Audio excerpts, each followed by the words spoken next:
yesterday, Donald Trump announced that he was going to be pulling out of the planned June 12th summit with North Korea in Singapore.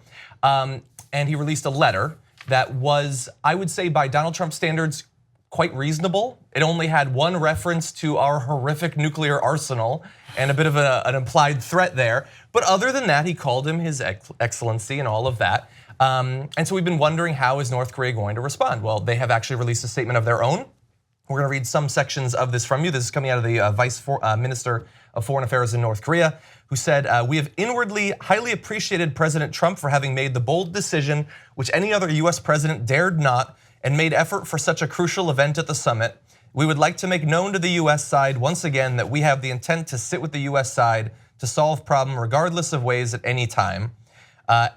They did, however, address some of his slightly more inflammatory comments.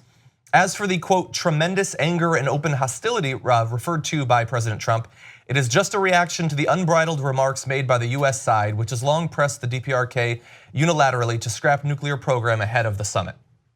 So that is believed to be a reference to their attacks against Mike Pence, but also earlier John Bolton, because of the talk about a Libya-style solution to the nuclear problem there, which, if you don't know history, was a particularly violent, invadey, sodomy type solution to the problem when it came to overthrowing Libya's leadership there. Understandably, Kim Jong Un was not interested in that. And so now we have the pulling out of the summit, we have the response, and we have some idea from Donald Trump as of today how he will respond. We have a short snippet for you. No, we'll see what happens. It could even be the 12th. We're talking to them now. They very much want to do it. We'd like to do it. We're going to see what happens. John, everybody plays games. You know that. You know that better than anybody.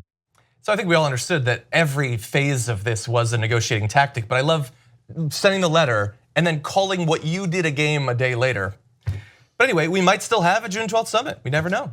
Yeah, good news, first of all, right? Second of all, I love the amusing parts of these otherwise intense and possibly world-ending situations. It's not world-ending because nobody else is really on North Korea's side. It's not World War III. It's just like it would end the lives of millions of people. But so I like to find the amusing part of it. So in their statement, I like that they said, we inwardly highly appreciated what Trump did. Because externally we didn't. We called this vice president literally a political dummy. Okay. At least is accurate. Yeah, so which is true. But apparently internally, inwardly, they were like, man, that guy's brilliant. I think what this shows is, above all, that North Korea and South Korea want peace. Overwhelming polls, I mean, Moon really campaigned on this. And what this whole thing shows us is that it doesn't matter if they want peace. The US empire still has this kind of bizarre arbitration of whether they can or cannot sit down for these negotiations. I think every story that's told about this summit and about North Korea in general, we're missing this giant framing. How did the US shape the peninsula? And also the US is the belligerent actor carrying out genocidal threats, carrying out these war games every day. I mean, the denuclearization thing, the US basically, they want the US to pull out these Trident submarines that could obliterate North Korea. I mean, we are carrying out war games on a daily basis around there. So I think it's important, not just denuclearizing North Korea, but denuclearizing the US around the area. And that's why the Libya model thing is so disturbing if you're on North Korea's side of this, because it was after Libya gave up their nuclear weapons, which is exactly what we're telling North Korea to do. We went in there and then destroyed the regime and the country. It still hasn't recovered, and that happened in 2011. Well, so that's a very scary thing for Bolton, that psycho of all people, to say. I can see why they would react poorly. Also, it's easy for Trump to say, we all play these games, and obviously in negotiation there's some back and forth, and you pull out when you don't really mean that you're pulling out, and all that stuff. But in terms of setting up some sort of big deal, you reference Libya as a great example where it didn't exactly work out for them the way they thought it was going to. And then we have Iran, where we're like, okay, we're going to relieve these sanctions. If you dial down your nuclear program, they do it. We certify month after month after month that they're abiding by it, and then we put the sanctions back on anyway. If you were a foreign country, why would you feel that you could negotiate in good faith, let alone all of the historical reasons not to believe? I mean, even recently in terms of deals with this presidency, why would you believe that you would get anything approaching good faith out of them in any negotiation?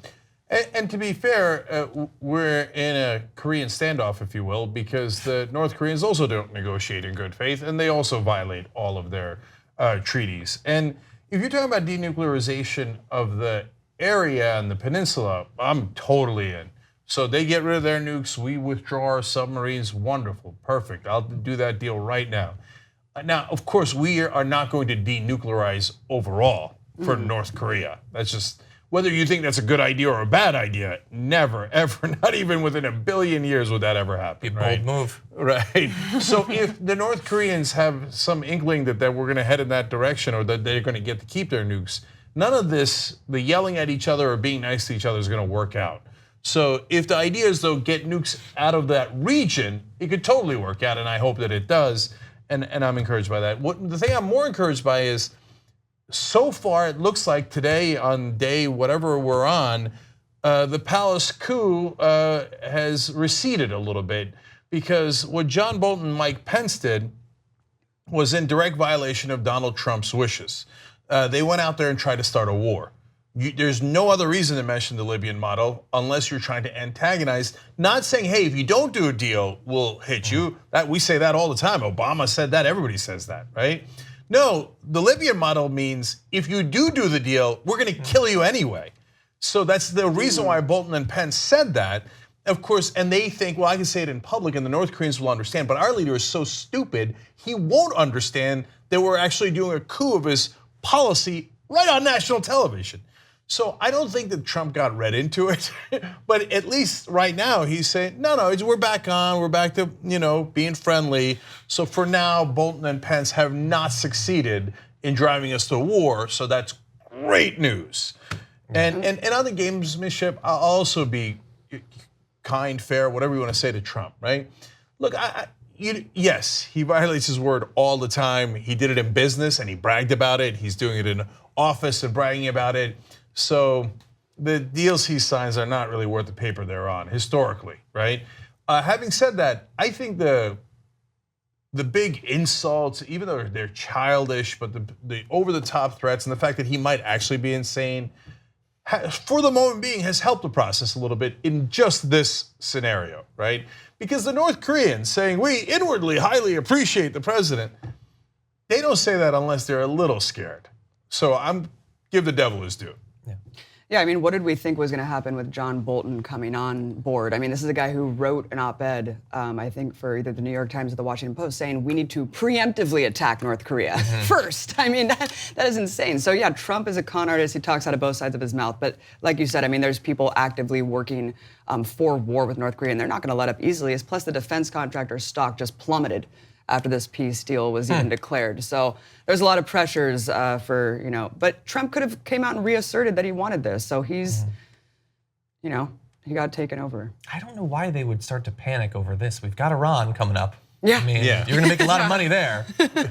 Yeah. It is interesting though to watch the people in the administration, because like Pompeo seems to actually be working towards a good result in North Korea, and James Mattis too came out this morning and he was like, we want this summit to happen, but then you have Bolton and Pence. It's just very interesting, this split, this dynamic between this side trying to get Trump to do one thing and this side trying to manipulate him. It's just this weird show, really. So Jen, that's a great point. And so that's the neocons versus other parts of the establishment that are slightly more sane, the Mattis of the world, who are like, look, I'm going to be a defense contractor one day, but Iran's plenty, right? Let's not bite off more than we can chew. I know that doing war with Iran and North Korea at the same time, probably not a good idea. So that's the sane, terrible warmonger part of the administration versus the insane part, right? Yeah. But how's it going to wind up? How does this movie end? No one knows, partly because Trump is so easy to manipulate. You don't know if the neocons are going to win or the Mattis camp's going to win, and you don't know on which day they're going to win and which day they're going to be reversed. You don't know who the last person in the room is going to be, and you don't know if the last thing the North Koreans say is going to be an insult or a compliment. And even after the deal is done, it's never really done because it's Trump. So you have to hope that they make a deal and then hold on for dear life. 2 easy ways to follow the Young Turks. One is hit the subscribe button down below, then you're a TYT subscriber. And second is ring the bell. And when you do that on YouTube, you're notified of our videos.